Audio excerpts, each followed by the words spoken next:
In hindsight, visiting the Black Angel at midnight was a mistake.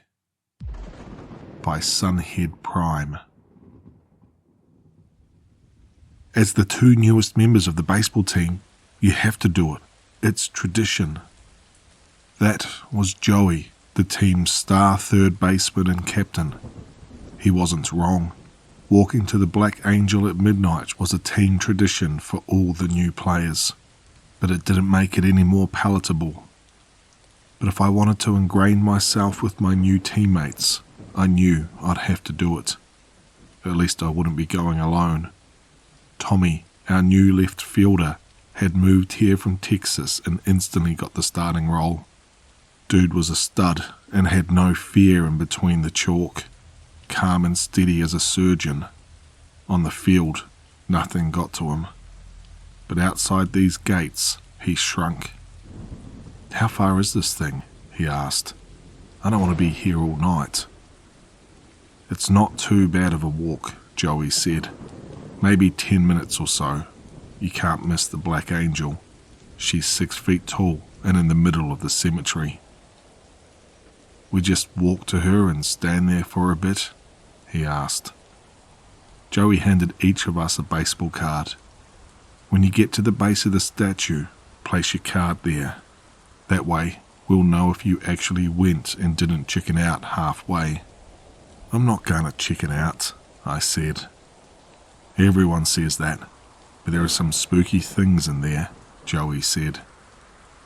"No devil shit, right?" "I can't stand devil shit," Tommy asked. "I don't know," Joey said, "but there's some weird shit that can happen. Last year, Paul said he saw the angel blink." "I did," Paul said. "I still see that shit in my dreams." I laughed because I thought he was joking. No one else did. I stopped laughing. "Just to let you know, if I see a statue blink, I am out. I'm not sticking around to place a baseball card on the base or whatever. You want to think I'm a bitch? Fine by me. I'm here for 1 year," Tommy said. He meant it. His arrival had upset the balance of the team. Joey had been the big man on campus since his freshman season. People had tagged him for a D1 program or potentially MLB draft. He's more or less lived up to the early hype, but like the Black Angel's brass, his shine had diminished. There might still be a D1 program in his future, but JUCO seemed a more likely route. His MLB prospects had narrowed too. Tommy, however, was a different animal. He was nationally known as a freshman and had only improved with each passing year. He was a legitimate MLB prospect, and scouts had started showing up at our games. He would be drafted and probably pretty high. He wasn't going to jeopardize that for some stupid high school tradition. "No need to get your panties in a bunch, dude. You'll be fine. You're lucky. You get to go with another person, even if it's Chuck." Everyone laughed this time.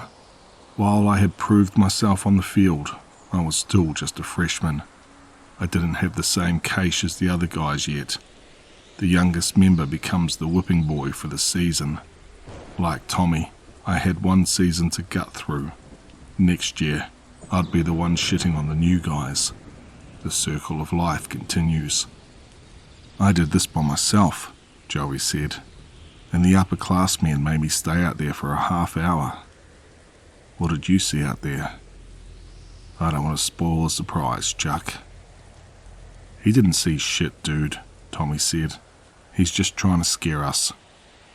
"Hey, believe me or don't, you're cool.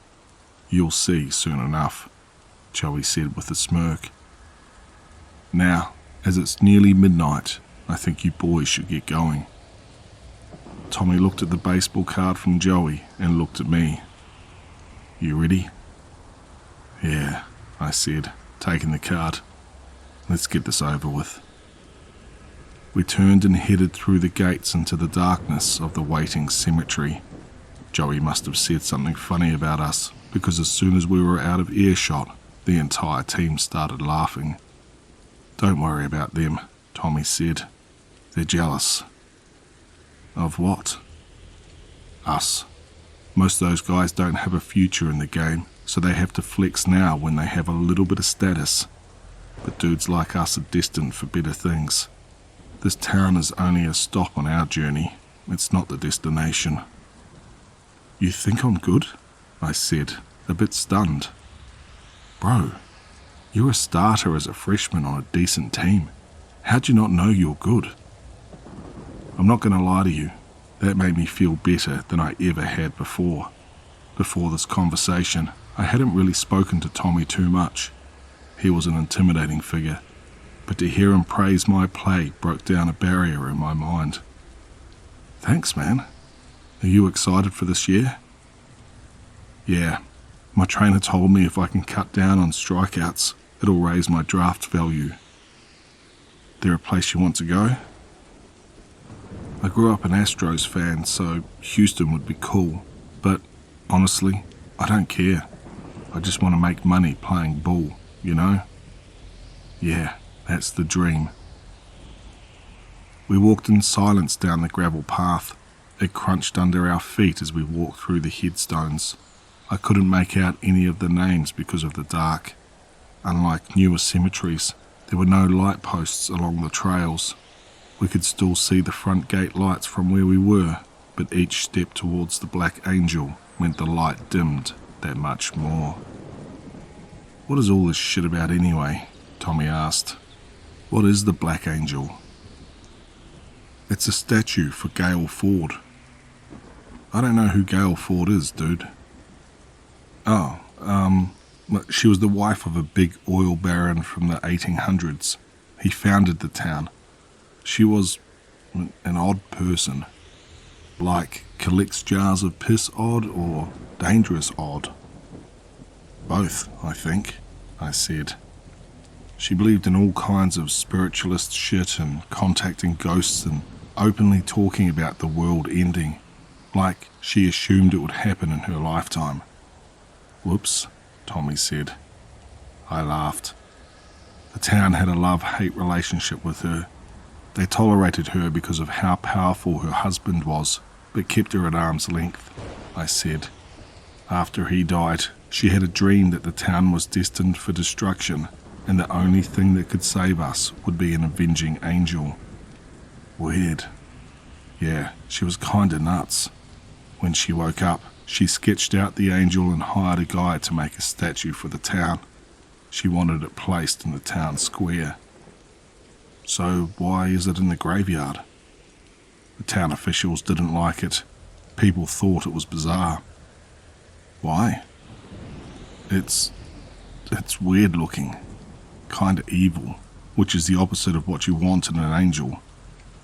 No shit. Like, when you think of an angel, you think it's gonna be smiling and sweet and stuff. But her angel is angry. It looks mean. Plus, after a few years, the brass turned black from the weather. That didn't help with everyone who thought it might be evil. So they just made it for her tombstone? Basically, yeah. They didn't want to destroy it, but they didn't want to display it either. From the sounds of it, I don't blame them. Not long after she died, people started saying they saw the angel flying above the town at midnight, saw its eyes glowing red, stuff like that. Urban legends. No thanks. Back in Texas, we had a local legend about some old woman who appeared on the side of the road and asked about her dead children. Creepy AF. I just kept driving. Hell yeah, man. Fuck stopping for any of that. Not gonna die because of some ghost shit. At this point in the journey, we were in complete darkness. Your eyes adjust as best they can, but it's impossible to see anything more than a few feet in front of you. We knew to just stick to the gravel path, and it would eventually lead us to the Black Angel. What card did you get? Tommy asked. Tatus. You? Castellanos. At least we both got good cards, Tommy said. I stopped walking, and Tommy looked back at me, confused, before stopping himself. I scanned out to my left, but I didn't see anything. I cocked my ear and thought I heard a raspy breathing in the distance. Tommy tapped my arm. "What's up?" "I thought I heard something out there." "You fucking with me, bro?" "No," I said, nervous. "I thought I heard footsteps out there." "That it?" I paused. "Maybe some breathing." "Man, remind me to never come back to this freaky place again, huh?" "That makes two of us," I said.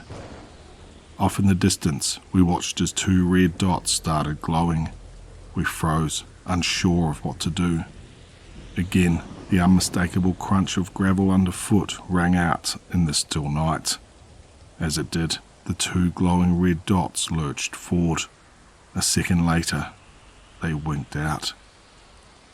"Are there any fireflies in this part of the country?" "Yeah," I said, "but I don't think—" "Yes," Tommy said, refusing to believe what his eyes just saw.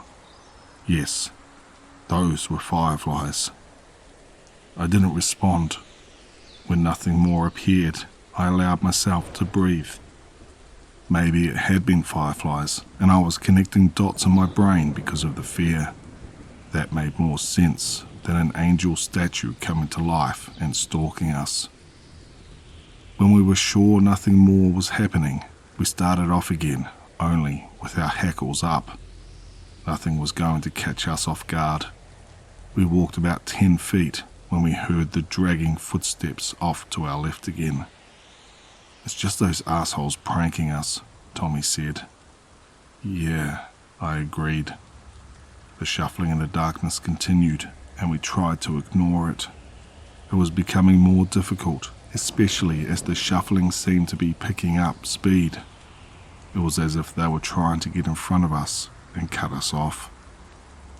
I was about to say something when we both heard the sound of flapping off to our right.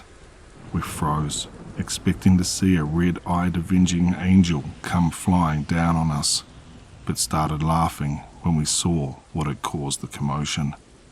A barn owl landed about 10 feet in front of us with a dead rat clutched in its talons. "Gross," I said. "I think its eyes were popped out." The owl, seemingly upset we were talking about it, flew off. As it did, our attention shifted to two burning red dots about 15 feet in front of us. I yelped and turned to run, but heard footsteps cross our gravel path behind us. I snapped my head around, but didn't see anything there. When I looked back towards the eyes, they were gone again. "Those weren't fireflies," Tommy said. Off to our right, an ear-piercing scream emerged from the inky darkness like an incoming train. On our left, the dragging footsteps returned. We were surrounded. I looked at Tommy, who was trying to keep his cool, but losing more of his nerve with every second. "The fuck, dude? You stepped on my shit." That came from our right. It was Dave, the second baseman. The illusion was broken. No monster speaks like that. "What are you talking about, you asshole?" shot Paul from the left side of us. It was clear now that the team had been following us and scaring us the entire time we were walking. I felt the weight pressing down on me instantly deflate. Tommy's fear dripped away, only to be replaced by anger. From both sides, the rest of the team came out of the darkness and surrounded us. They were laughing and saying things like, "Chuck nearly shit himself," and "You guys were terrified." Feeling embarrassed I ever thought the Black Angel thing was serious, I didn't say anything. Tommy, though, he wasn't having it. "The fuck was all that about?" he said, looking directly at Paul. "Think this is funny?" "Hey man, relax. I don't know how you do it in Texas, but around here, we play jokes on each other. We're team building, man. The way you guys treat Chuck, I'm sure he feels like one of the guys here," Tommy said, nodding at me. I agreed, but at that point, I had hoped to melt into the background. "What are you two, gay for each other?" Paul said with a sneer. He hoped the rest of the team would come with him, but they didn't. The power was shifting. What if we had run and tripped on something, broke our ankles, our knees? I'm looking to get drafted this year. I know that's not in your future, but I would appreciate it if you tried not to fuck up mine. Fuck you, Paul said. You want to do something about it? Tommy said, puffing up his chest. He had about 3 inches and 20 pounds on Paul, but that didn't matter. Paul had a tenacity that was admirable on the field, but a liability off. Tommy would absolutely wreck Paul in a fight, and it wouldn't be close. Who had the red lights? I asked, trying to break the tension. What the fuck are you talking about? Paul spat. Who was using the red lights? We both saw them. How did you do that? Nobody had red lights, Paul said. Don't lie, Tommy said. We saw them a bunch of times. I'm not lying, am I, guys? Paul asked the assembled team. Everyone agreed with Paul this time. Nobody had brought red lights. Nobody had shined them at us. I walked through the crowd of guys who parted like I was Moses and walked about 10 feet from where I had been standing. It was where we had seen the owl and the rat and the red eyes. Somebody have a flashlight? I asked. One appeared and I pointed it at the trail. There was a set of footprints.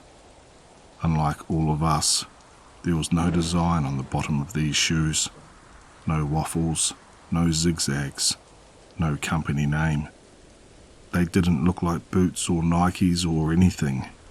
They weren't even bare footprints. They were smooth, like the metal mould of a foot. Tommy walked over and glanced down at the prints. He was as confused as I was. What made these? We heard the whoosh of large wings flapping above us. We all turned and craned our heads up to the dark sky. We couldn't see a damn thing, but we knew something was up there. I pointed my flashlight in the direction of the noise. The light caught the outline of an all-black figure hovering in the sky. My hands started to tremble as I slowly moved the light up this thing's fluttering body. It was hard to keep the beam straight on, and right before I could get a good look at the thing's face, the light bulb exploded. I dropped the mag light, and the creature's red eyes turned to us. It locked eyes with me, and I couldn't look away. An otherworldly yellow light shone through deep stress cracks around the creature's neck. As this eerie glow emerged, it provided enough light to shine on the creature's dour and craggy face. I knew right away what I was staring at. It was the Black Angel. Everyone on the team took that as a cue to run away, even Tommy. I've been alone in the past. When I was 6, I got turned around at the mall and lost my parents. The minute I realized I was lost, my brain flooded my body with panic. My heart's beating had flipped from turtle to rabbit, and I could hear my blood in my ears. My palms flooded with sweat, like some avenging deluge from the Old Testament. I wanted to scream, but my voice silenced as it came up my throat. I melted down. At that moment, I saw my short life taking a Dickensian turn, lost in the world and thrown away like trash. Looking back, it wasn't as bad as all that, but in that moment, I felt like life as I knew it was over. I was lost and alone forever. Staring at the Black Angel was 10 times worse than that. The grid in my mind blew. All power to do anything was gone in a flash. My essential motor functions were working off some sort of animal-level generator stored deep in the folds of my brain. Even that was sputtering as my breath became shallow and quickened. With the burning hot eyes searing holes into my psyche, an unfamiliar disembodied voice echoed in my mind. I have so many things to show you, child. So many things. Images sprang forth into my brain, horrific things. I saw it raining fire, I saw women and children covered in ash and blood. I saw great cracks in our earth and swarms of shadowy figures bursting out like water from a broken hydrant. I could hear the screams and wailing of people being tortured and flayed alive. The acrid tang of sulphur filled my nostrils, followed by gas and propellant and burning bodies and death. I saw mangled bodies, some in pieces, others torn limb from limb. Look at the world Gail saw. Look at the world she promised me. I couldn't close my eyes. They were being held open by some unseen force. Tears began to stream down my face from not blinking. The black angel turned to me and flew closer. I could feel the beat of its massive metal wings, but I couldn't move. From the middle of her hellish red eyes, strands of jellied stark white goo started to leak out. But these globular tears didn't fall. They elongated an inch towards my own eyes. The tips of the approaching slime took on a life of their own. They thrashed back and forth, looking to attach to anything in its path. You are the vessel for this prophecy. You have been chosen to birth this nightmare into existence. The slime was coming closer, but my body remained rigid. I couldn't move a muscle. I could see the tips of the ooze now, and they were lined with razor-sharp teeth that gnashed in the air. Around the approaching slime, I could still see and experience the horrific visions that awaited me in the future. This hellscape that Gale Ford not only planned for, but also encouraged. Your struggles will soon be over, child. Then laughter. Horrid cackling that boomed around me like a drumline. That's when I heard the sweetest sound I know crashing through the noise. It was the cracking of air around a hard-thrown ball. It clanged against the head of the black angel and knocked her to the side, breaking the trance. The jellied goo snapped back into her eyes. I saw Tommy standing there. He launched another rock at the statue that clanged against the brass and sounded like a demented bell. He picked up another rock, but looked at me. Motherfucker, are you gonna run or what? He chucked the last rock and it hit one of the red eyes of the black angel. It let out an ear-splitting scream. That got me going. Tommy and I ran like we were legging out a triple. When we got to the gate, I finally looked back and saw the creature ascending into the sky. The higher they climbed, the more the brittle black metal tore away, exposing the intense yellow light. As it reached its zenith, the black angel transformed into a blazing yellow beacon, lighting up the surrounding area. Tommy fired up his car and called me to get in.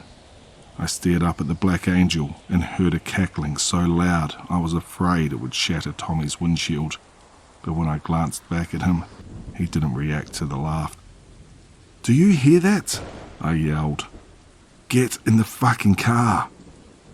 I looked back at the black angel, now nothing more than a bright, burning mini sun, and felt a wild wind starting to whip all around us. Soon, the tops of the trees were being whipped back and forth like they were caught in a twister. Lightning began to crack all around her glowing body. Through the blinding light, I saw a pair of red eyes watching me. I ran into Tommy's car and we tore ass down the street. We got as far away from the cemetery as possible.